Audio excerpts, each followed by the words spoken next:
Your thoughts, the environment, and the people you interact with have an impact on your energy.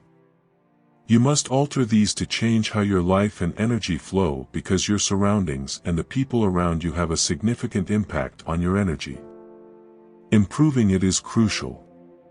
Let us talk about your consciousness. Consider the body as the vessel of awareness that is governed by physical rules, as we require a physical body to experience our three-dimensional physical reality. When we have thoughts, chemicals are produced that cause us to feel a certain way while we are living in this lifetime as a body local in space and time. In essence, those compounds are more matter and less energy.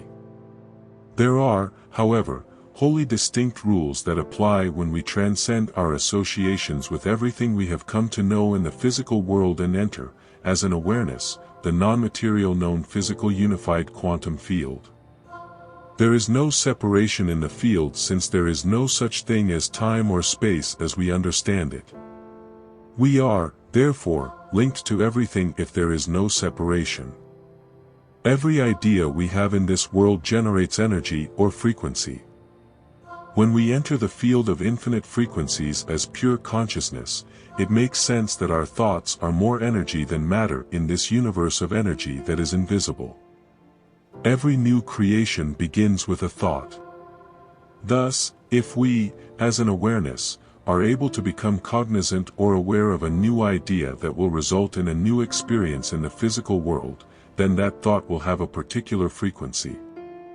Now we are connected to the energy of that potential reality if we can sense the frequency of that thought and remain conscious of it, stay connected to it, notice it, pay attention to it, be present with it, and entrain our energy to it. That is, if we can become more of it and less of us, since the field generates matter, creating from the field rather than from matter to matter allows us to have a greater and quicker impact on the physical world.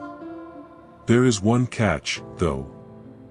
According to Dr. Dispenza's research, for this creative process to work, the brain needs to be coherent in order to combine a clear aim with an elevated feeling that is heart-centered. The brain changes as we put more of our focus on energy and less on matter, and when we become nobody, no one, nothing in nowhere, and in no time. By doing this, we shift into a state of creation in our brain waves, synchronizing our nervous system with the united field. Our brains become more organized and coherent as a result. Our brains become accustomed to energy in this way. You can communicate with the quantum field by using your mind and brain to consciously and purposefully create a new potential reality. Similarly, by accepting the increased emotions of your future creation before it manifests, your heart will create a potent magnetic field that will entice your future to come to you. The longer you remain in heart coherence, when you learn how to open your heart and tune into the feelings of your future, the more you attract your new future to you. You are therefore synchronizing your energy to a new experience produced by the field. When there is a vibrational match between your energy and that potential for the future, your new experiences should come to you as fresh opportunities in the form of coincidences and synchronicities in your life rather than dragging your body across space to obtain them, which takes time. We build new things in our life through this process of matching our energy to a possibility. However, the emotion we should pay attention to is why we want that something. It will assist you to connect with the creative heart-centered emotion if you think of it as the motivating idea or emotion that led to your desire to create the experience in the first place.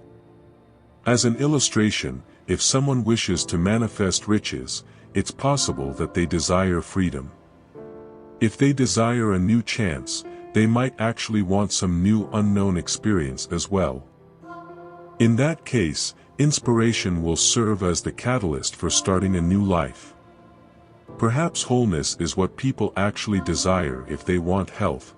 Maybe what they really want is joy if they want love. If they seek a mystical experience, it's probable that what they actually desire is to have their minds completely opened, leaving them in amazement and wonder. So how can you create better and more efficiently? You should encounter synchronicities in your life that will occur in unexpected ways that you least expect if you continue to practice synchronizing your energy to these new frequencies, and if they become so familiar to you that you can live in them every day.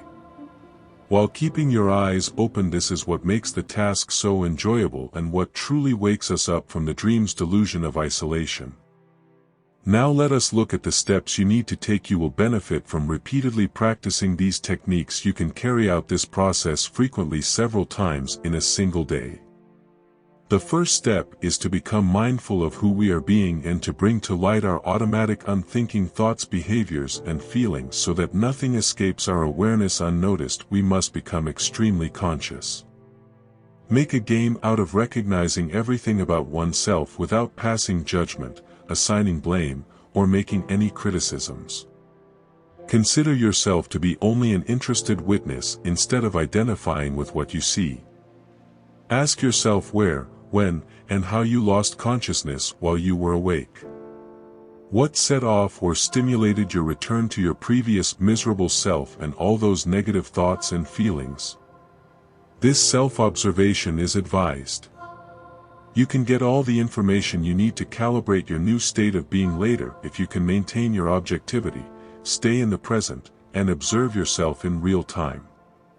Secondly, you must cease being the person you no longer wish to embody. Once you have recovered consciousness and decided which pieces of yourself no longer benefit you, the old subconscious programming that has been controlling your life must be unplugged, and you must pause long enough to bring yourself back into the present moment. You send a message to your autonomic nervous system when you slow down and leave survival mode, telling it that it is okay to create, take in, and digest new information, and relax. Keep your body relaxed but alert and conscious. It takes a tremendous lot of effort and awareness to stay in the present. It is exhibiting a degree of will that is more than the automated and habituated program of the future, as well as a level of mind that is greater than the body which has been conditioned to be the mind. Being uncomfortable comes from leaving the familiar and entering the unfamiliar. Some people may occasionally experience physical pain, psychological distress, anxiety, nausea, or full-blown panic as a result of this discomfort. I want to reassure you that if you are experiencing discomfort, your reaction is normal and you are also carrying out the work properly. If you weren't, your chemical state of being would still be one that is well known and comfortable. There wouldn't be any pain. It's important to eventually transition from that uncomfortable state into a new sense of liberation and wholeness. Thirdly, change your energy and state of being. You should see change as soon as you begin acting in a way that is consistent with your intention, both in your body and in your life.